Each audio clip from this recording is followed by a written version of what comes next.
As you're ready, hold your attention inside as you open your eyes.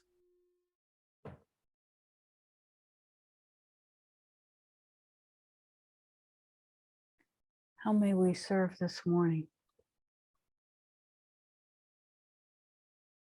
We're so happy to be with you.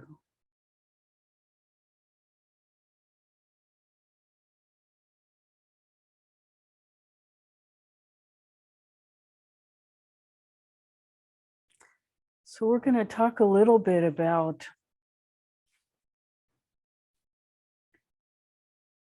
what it is we're hoping to achieve in spiritual practice. So we talk about love, peace, joy, and gratitude. And at different times, different ones of those are important to cultivate. So we're going to talk a little bit about peace this morning and what that is.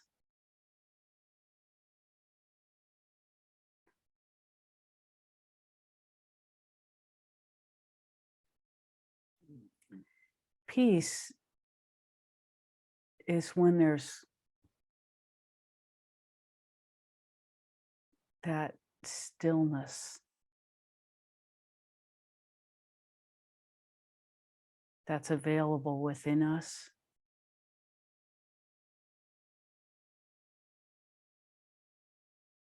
It's a very potent, pregnant experience of the potential of the all that is, that's available to each one of us. But it has no agenda when we are at peace. And very often our mind leaps in with an agenda because we're geared to doing. Oh, how can I use this?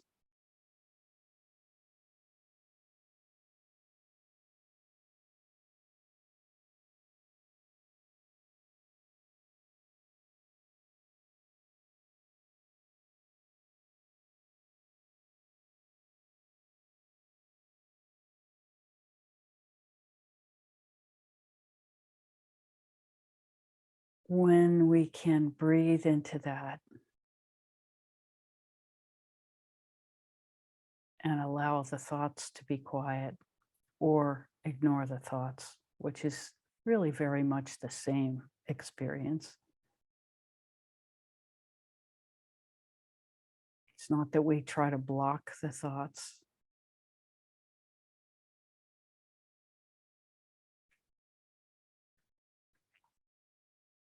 People often speak about the thoughts become like the passing clouds in the sky.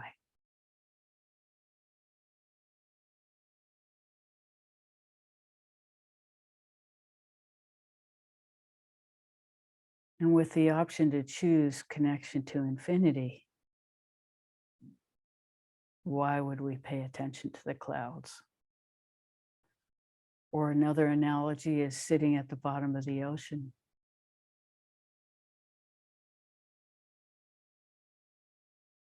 The waves aren't very important when you're at the bottom of the ocean. And yet we can make anything important from that space. We get to choose what we energize. And until we know that we have a choice and sort of own the power of that choice, then we can be at peace because we are choosing peace consciously. And that peace may be momentary.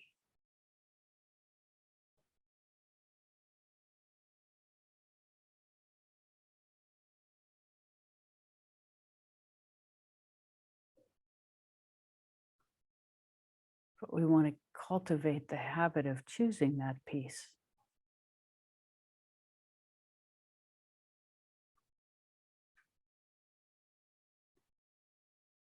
And taking the breath to feel that space between the breaths before we act.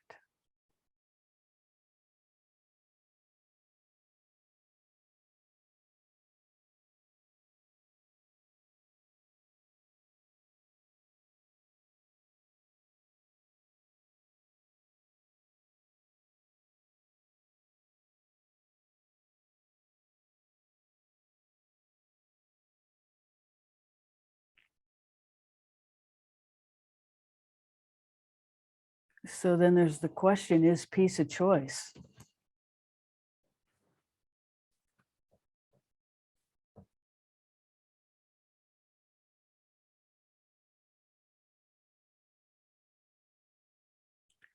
And the answer is yes and no.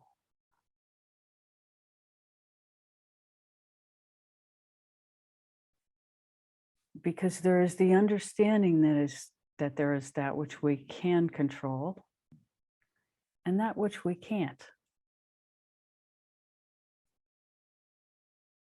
And so we sit in the middle of that understanding.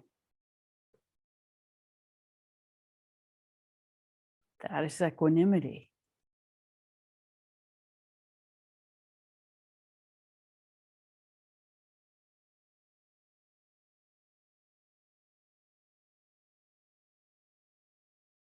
And when we breathe through that understanding that both things are true in the same moment, we breathe through to the capital S self, which is our alignment.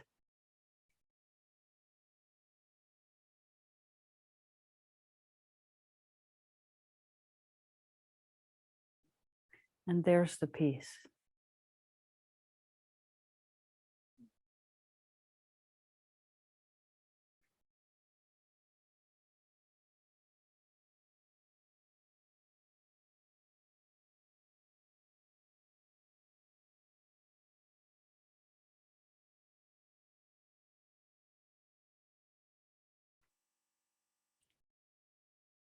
So understanding truth is a visceral experience.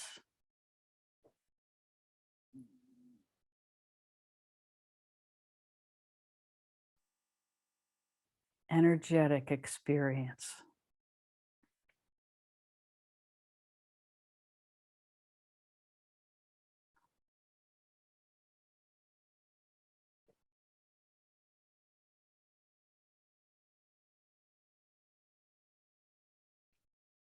Truth is alignment.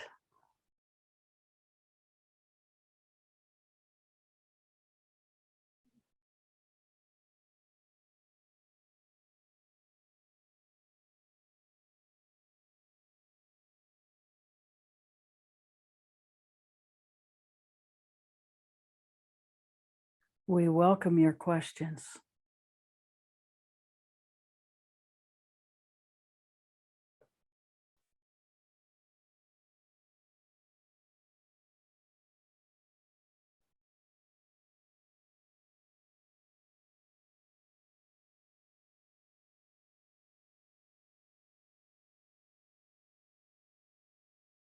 And we want to say that always the respect in the namaste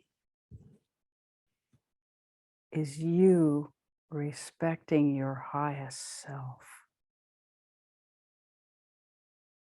This is true love. Loving that which is within you, informing you. We are pointing to that. Nothing that we speak about is about anything but loving that, being dedicated to the experience of that which is within you.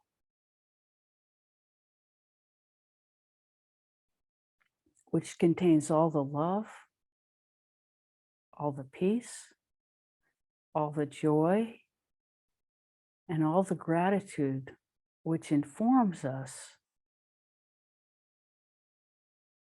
about what it is to be truly human.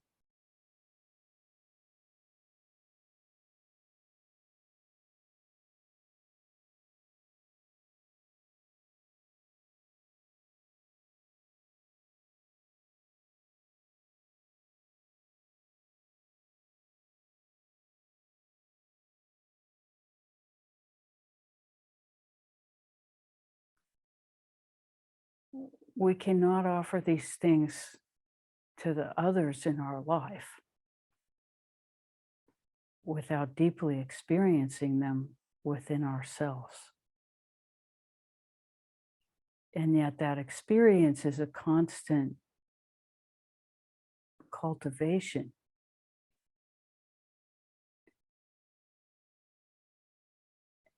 And all you have to do is look around and see how many perfect people you have met in your life to understand that this is a process of personal evolution and that it's not exactly about gain and loss, or certainly it's not about avoiding pain, nor is it about embracing suffering.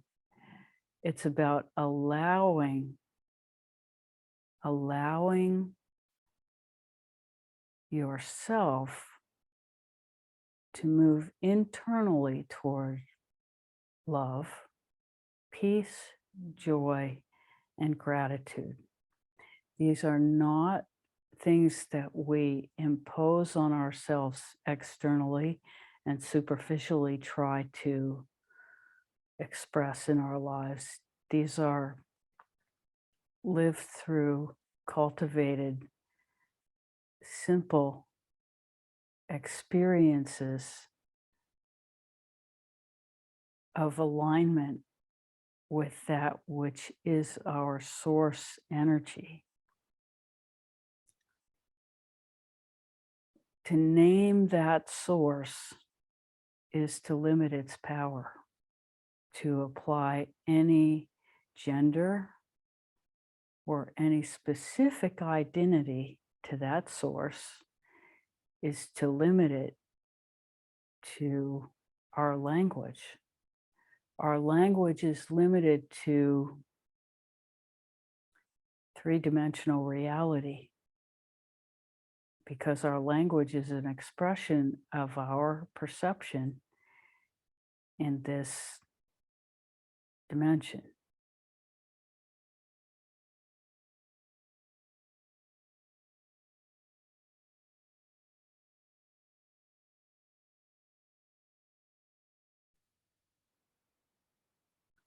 So allowing ourselves to experience the qualities that we can point to as love, peace, joy, and gratitude as that which we want to cultivate in our inner life.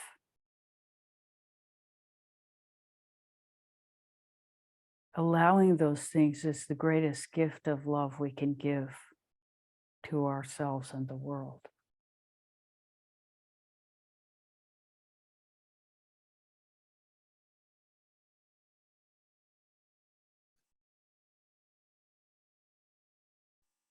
And when we understand that who we are is very much expressed in how we view the world,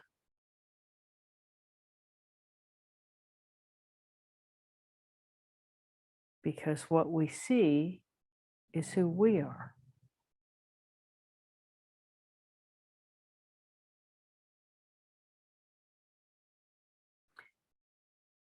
And there's a very fundamental choice that we make inside ourselves.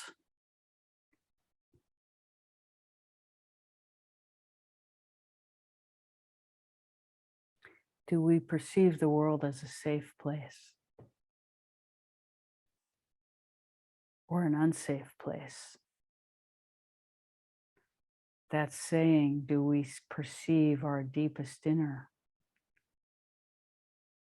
as safe or unsafe. So take a moment and feel into that.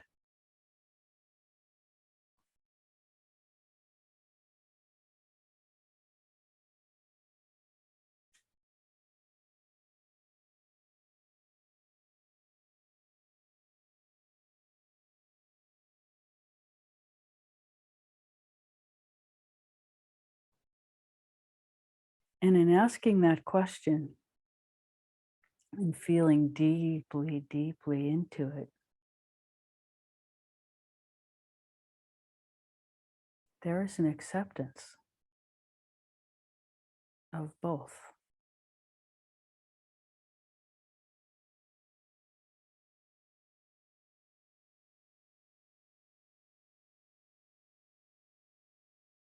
Because it's not as though one answer is true and the other one is false. In one sense, we are not safe because we know we're going to die. Our life is finite. And so if we define our safety as permanent life, then we are completely unsafe. But if we define our safety as access to that which we wish to become,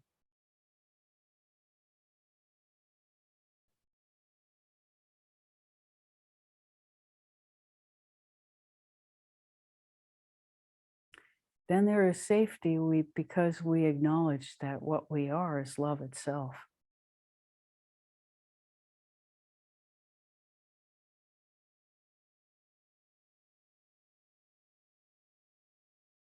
Because we are not separate from that which has created us. And that is ultimately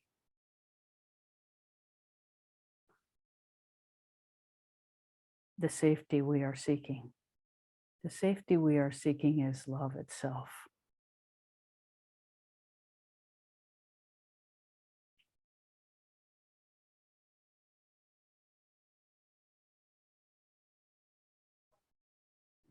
And in that understanding,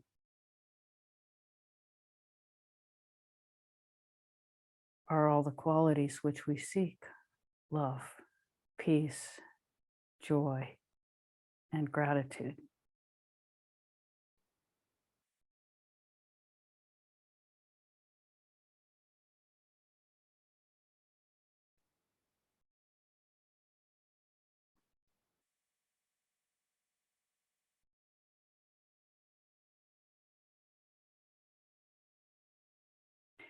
A starting place to cultivate that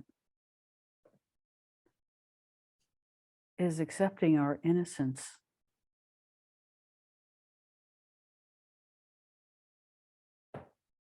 In this whole experience.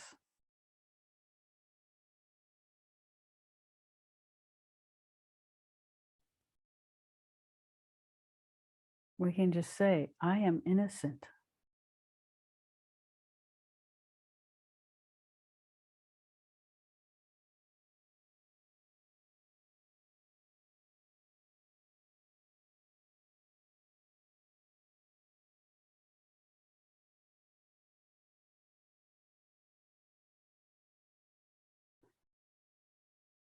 And at a certain point, the words let go and the experience is just there.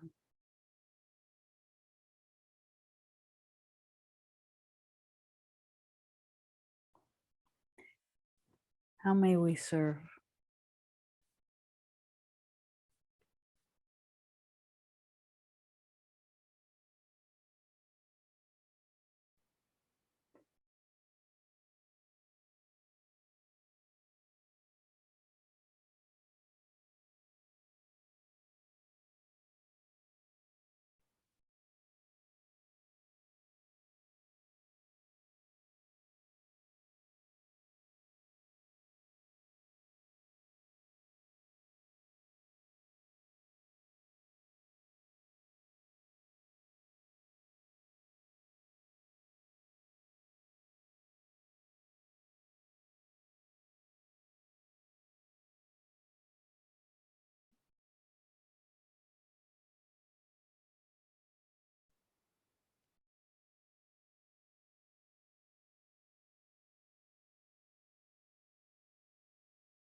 Brenda?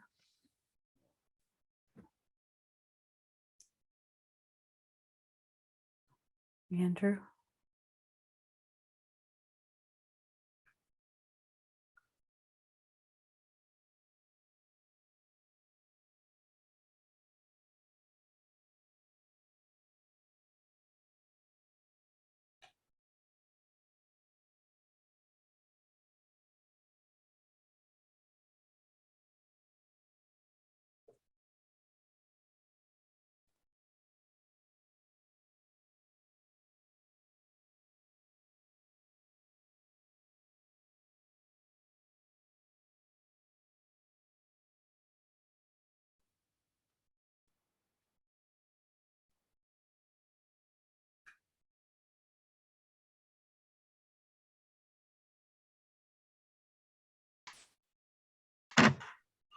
Yes. So I don't think this is a question, but an acknowledgement, more an acknowledgement. Both the phrases, I am innocent and choose joy, which came up last week, have deeply influenced my state of being in the world. I didn't really know how to choose joy when I was feeling so much grief about so much that I see around me, and not in my immediate vicinity.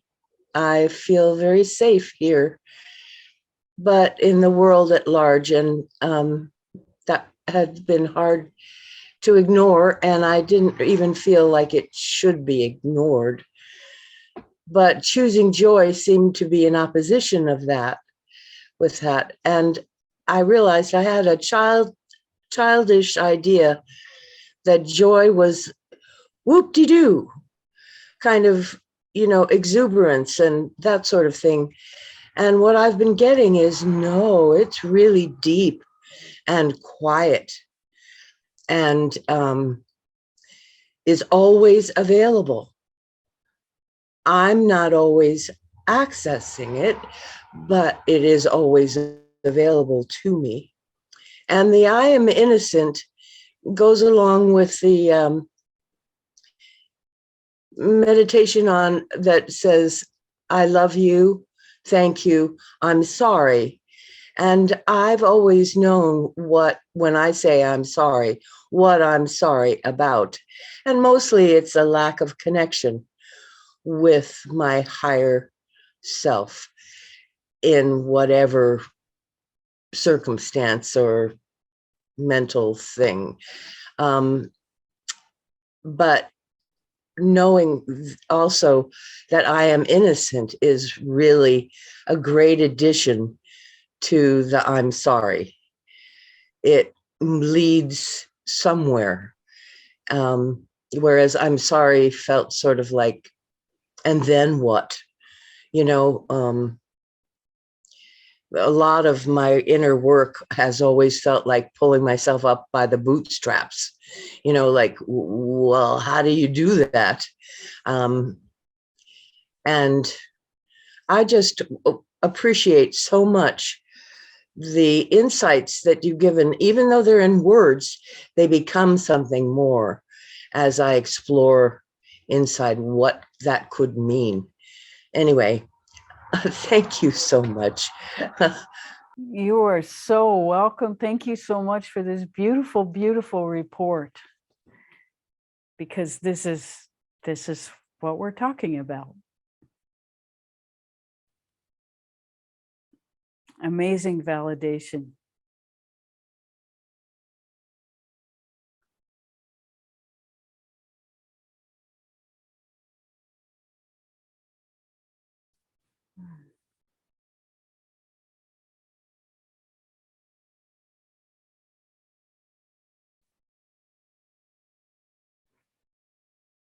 Yes.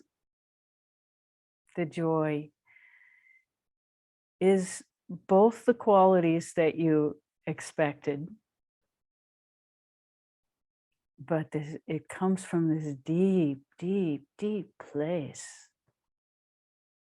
of connection and really self-acceptance with a capital S, the identity with that which is our source.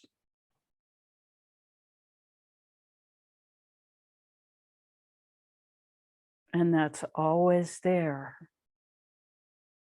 but we fear it.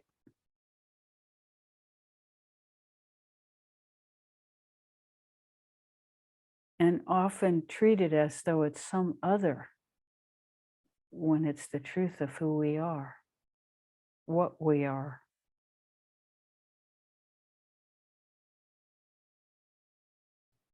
And it's completely alive.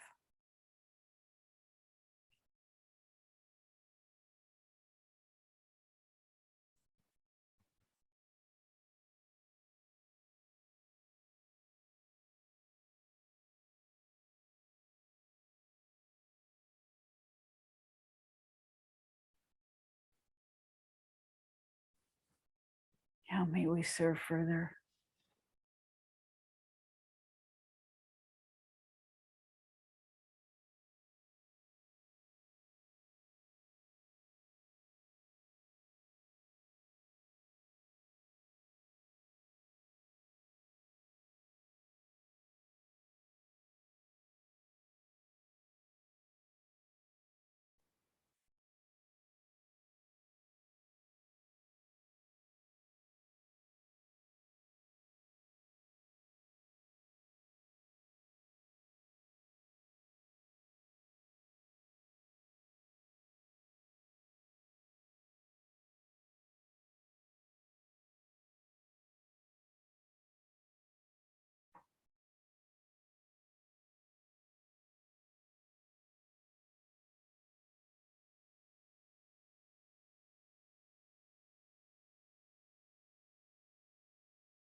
Do you mind if we leave that report on the tape from this week? Not at all. Thank you.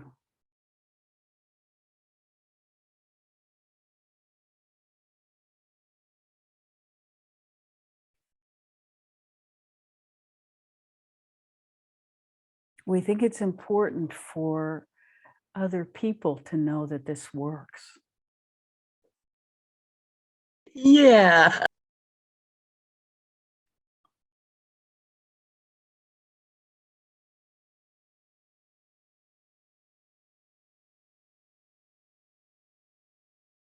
There is a stage of practice where faith is required in the beginning.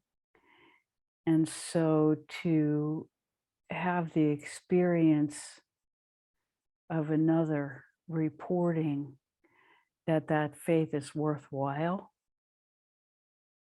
that with practice, we come to know, love, and serve that which is deeply, deeply within us. This is important.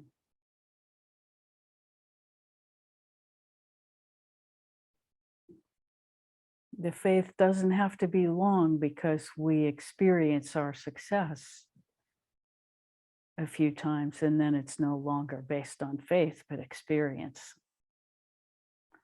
And then we're really doing our inner work of union with that which is the truth.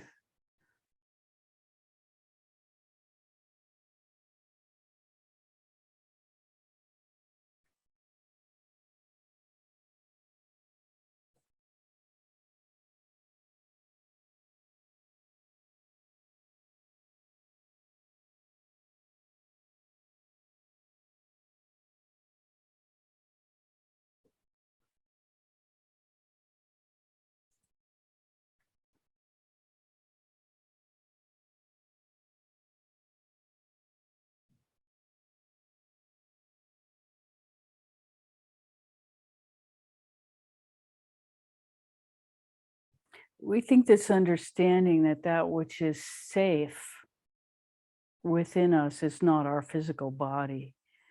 That that piece of the understanding is really, really important because it acknowledges that our body is finite and that what's real about us is infinite. And when we live in the truth of both of those realities, that is really facing samsara, our life in the world, and nirvana, the bliss of enlightenment. That is when we're sitting in the middle of those two understandings in equanimity, or the middle of those two experiences, excuse us.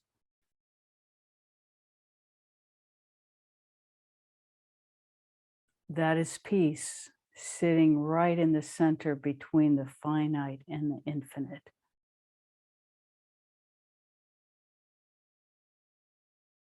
And understanding that our union with that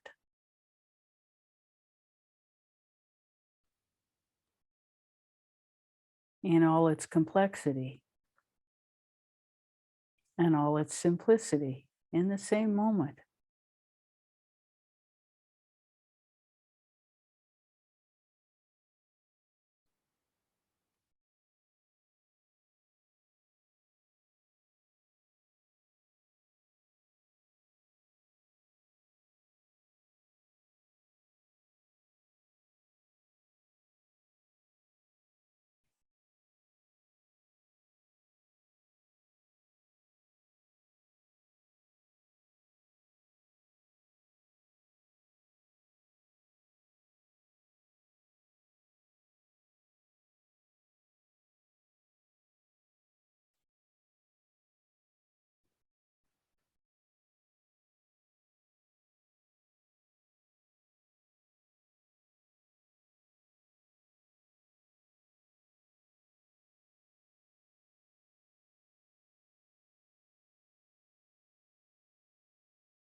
How may we serve?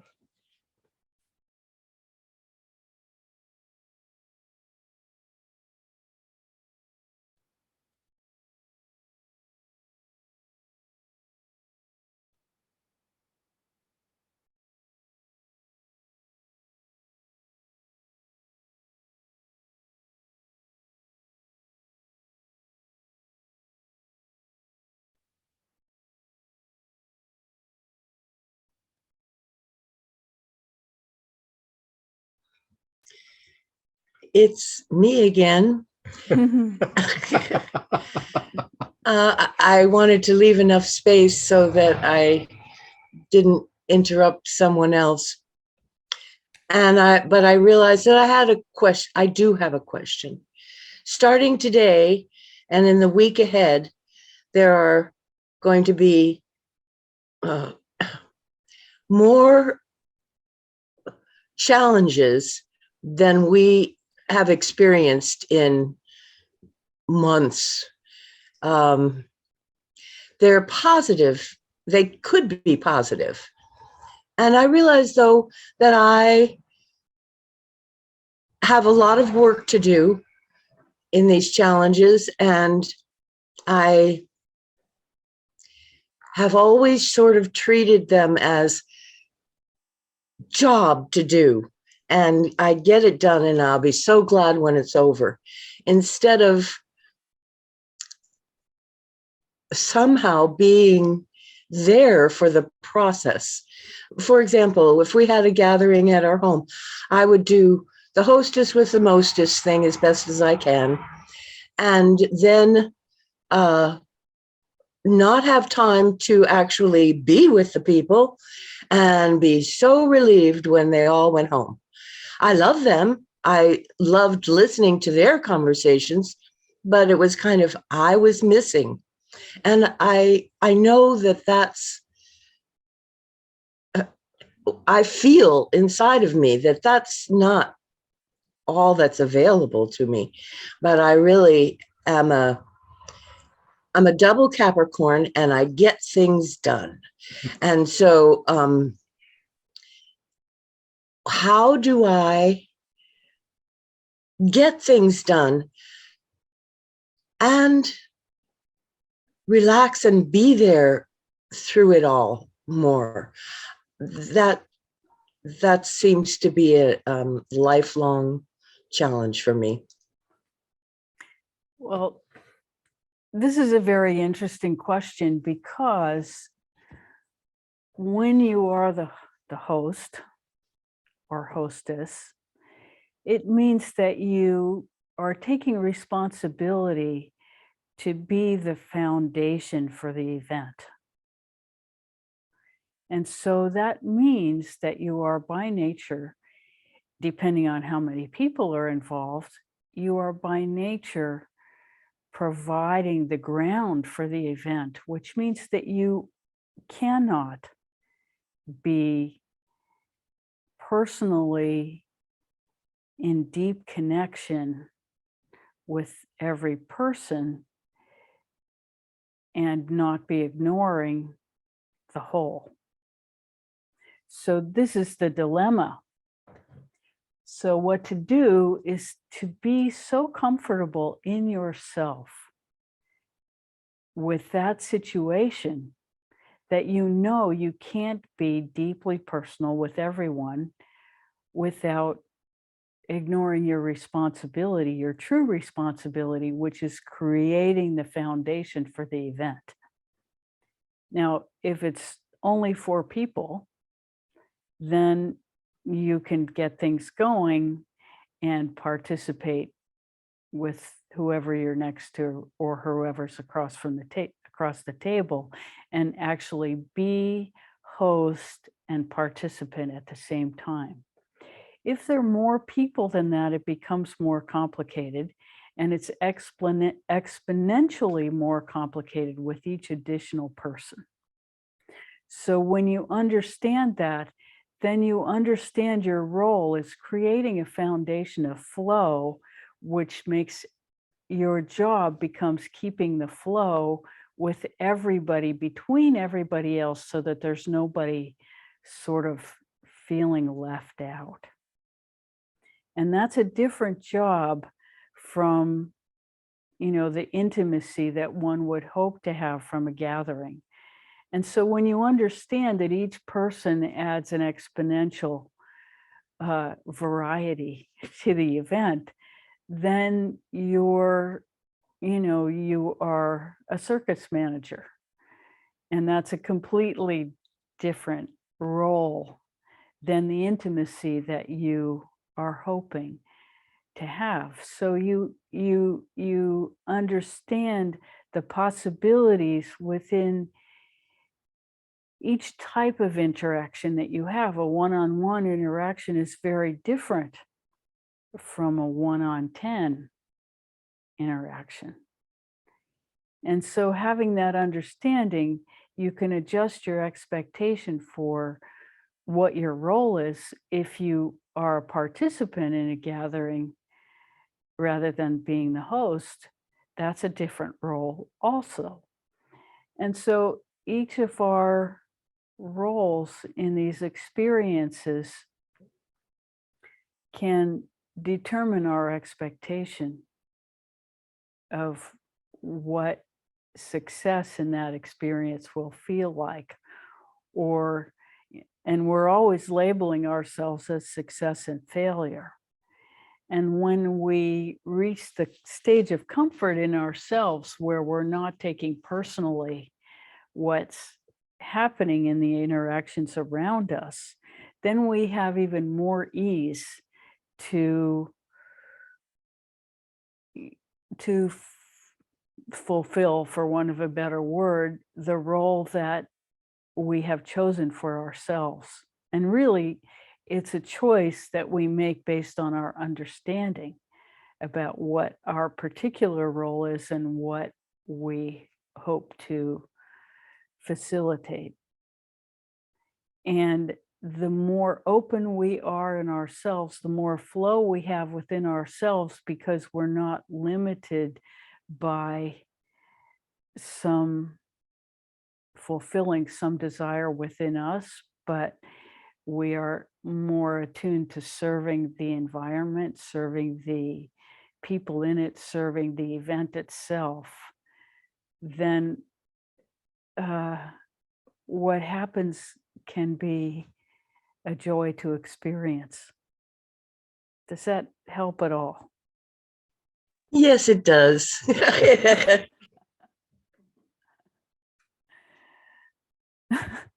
Is it different from what you were expecting? No, not at all. Yeah, it's perfectly clear. What you just said is perfectly clear. I have actually, during the last few years, dropped off on being the hostess. The gatherings haven't been happening, but I was anticipating having some sort of gathering before the summer is over. And I realized I was filled with trepidation, and it was not like, no, that's not where I want to be coming from. And I see that it's a balance. There is the reality of the event and my role in it, and there are limitations to being in that place, but they don't have to be onerous. And now I just have to work on my own anxiety, whatever that is, about creating that, circumstances. The Well, other circumstances, go ahead. no, we want to hear. Please keep going. Well, the week is filled with all different kinds of challenges. The week ahead, crazy challenges, actually. And I put out there that I wish to be present and at peace during the ride.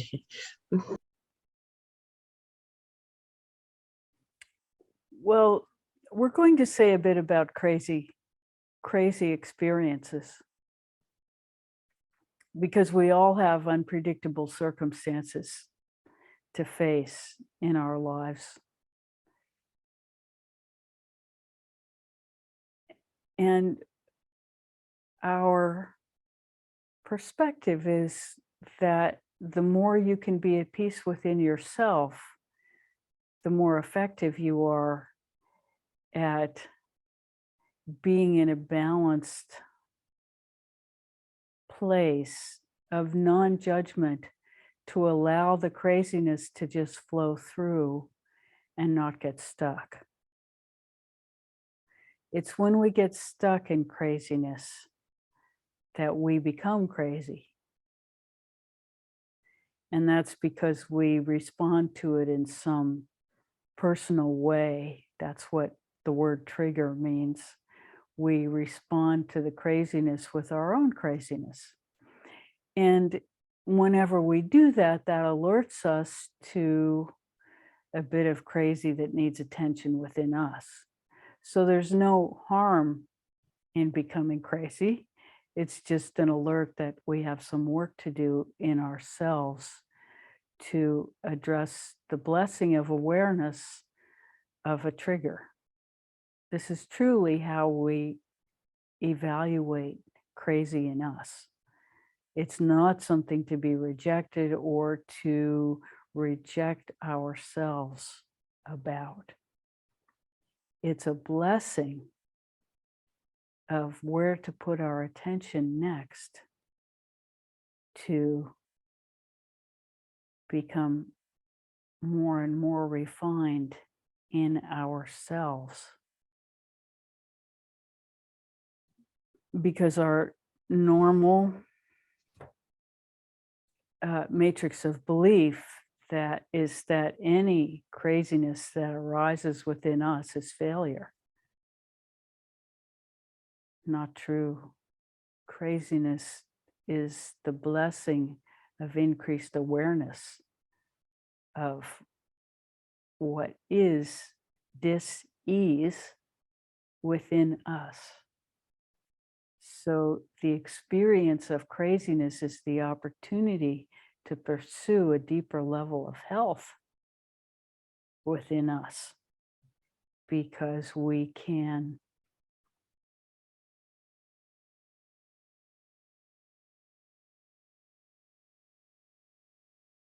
bring that experience to peace. We have the tools.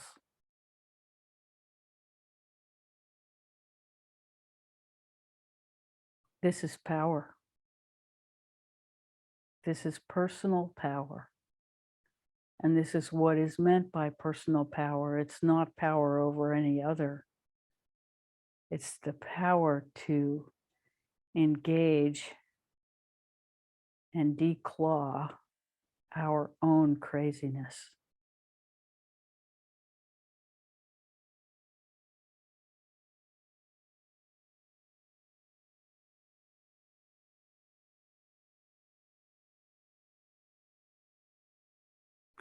We hope that's helpful.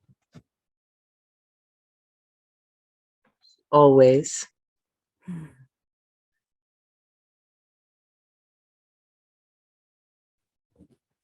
Thank you so much.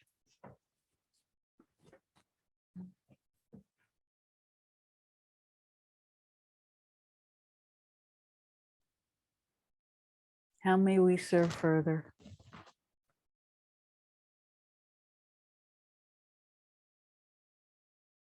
Yes.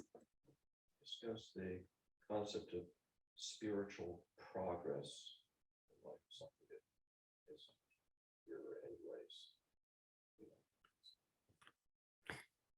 So the question is, what is spiritual progress anyway?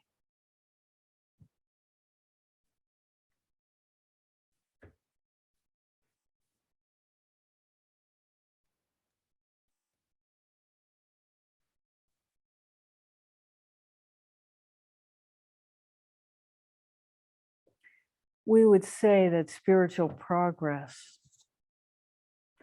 is the awareness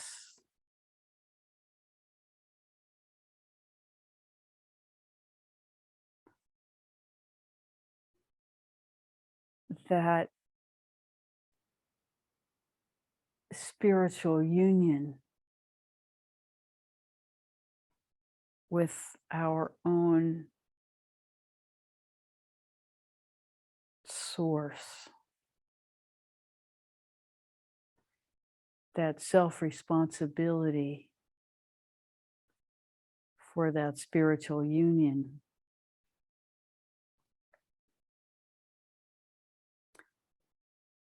is important.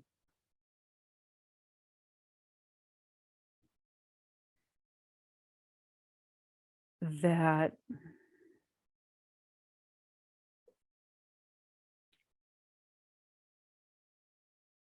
self-empowerment is a very tricky subject. Self-empowerment is different from ego empowerment. Self-empowerment is about capital S self.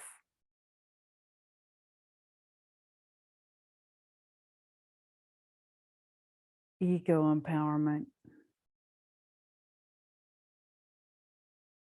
can be empowering the crazy within us.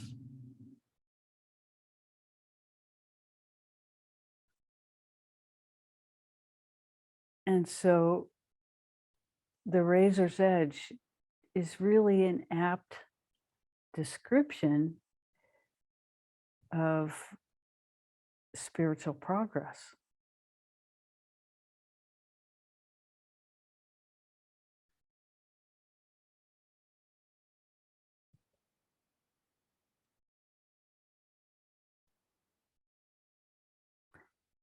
And so, you know, there is always the quest for bliss, joy, as the definition of enlightenment. And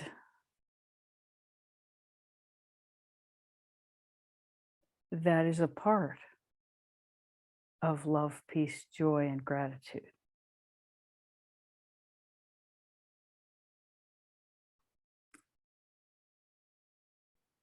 But living in bliss is a state of imbalance.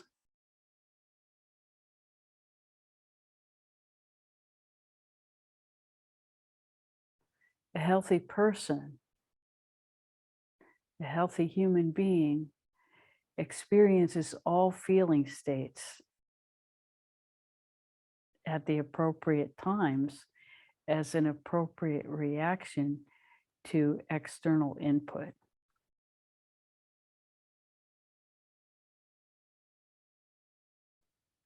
So these feeling states are exactly that. They're feeling states, and spirit conscious awareness is not the same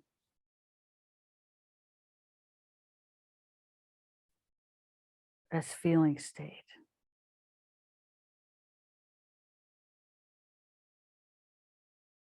At the same time, it's not separate, and so in a way, not different.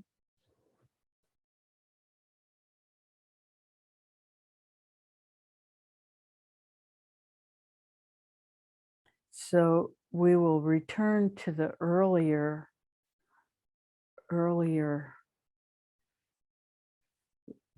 experience we mentioned, where one is completely aware of oneself as finite and as connected to infinity in the same moment. This is a kind of spiritual maturity that is beyond exactly mental understanding, because our mind cannot understand the polarity of infinite and finite in the same moment. That is beyond our mind's capacity to experience, but it's not beyond our spiritual capacity to experience. And so that is the moment in which equanimity arises as a kind of spiritual maturity.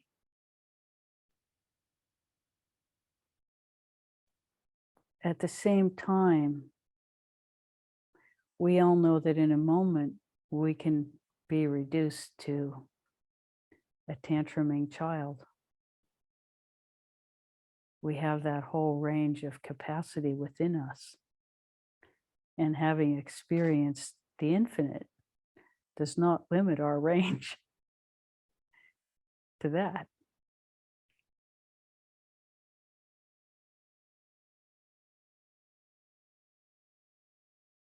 So this invites a conversation about what wisdom is. Wisdom is the acknowledgement that we have the capacity for that entire range of experience, from tantruming child to conscious awareness of ourselves as finite and infinite in the same moment. And the razor's edge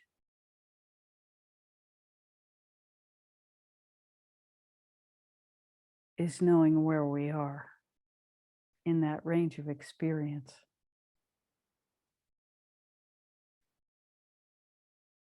What it is we're empowering within ourselves in a given moment. So to have the assumption that having experienced yourself as finite and infinite in the same moment, that will carry through for the rest of your life as your perception, your wisdom perception of the world, to make that assumption is at your own peril.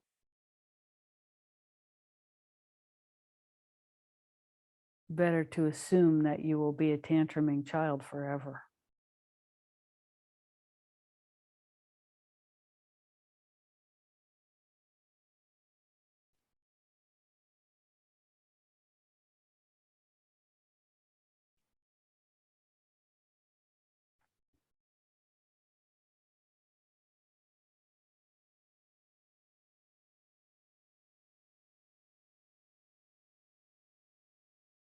Yes, more.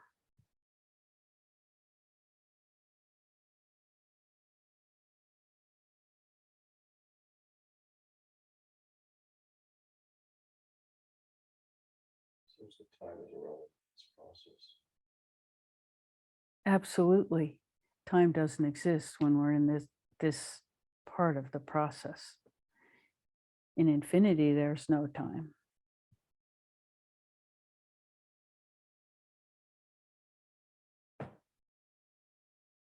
In the finite, there is time.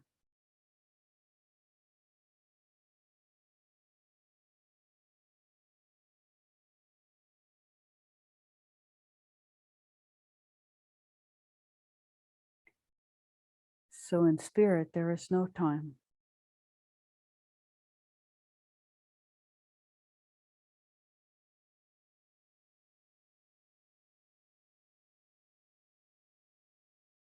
So this brings up the issue of transcendence. What does that mean?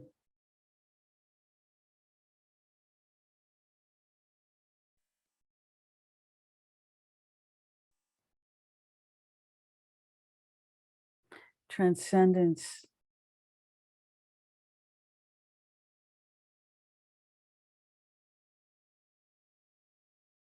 is living in the infinite while finite.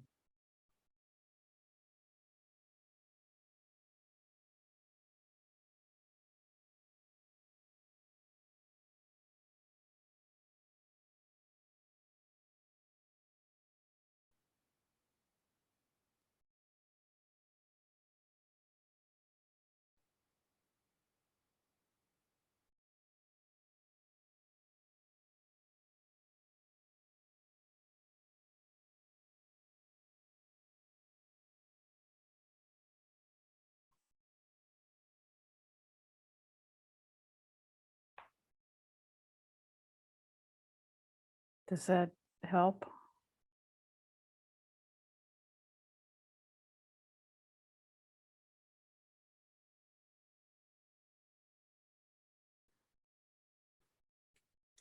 So it seems miraculously, as we just started, that it's time for meditation. So time has deserted this morning.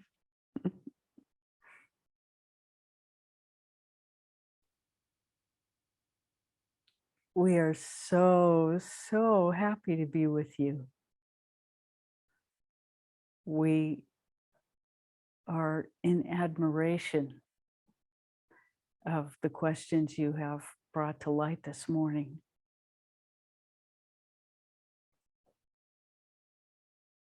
We can only speak to what you bring.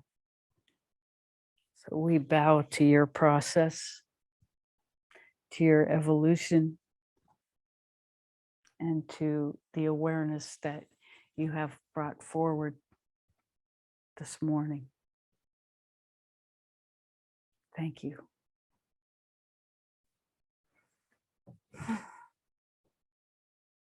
So we will allow you to do whatever meditation is appropriate to you in this moment, and we will make our energy available.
thank you so much for coming today.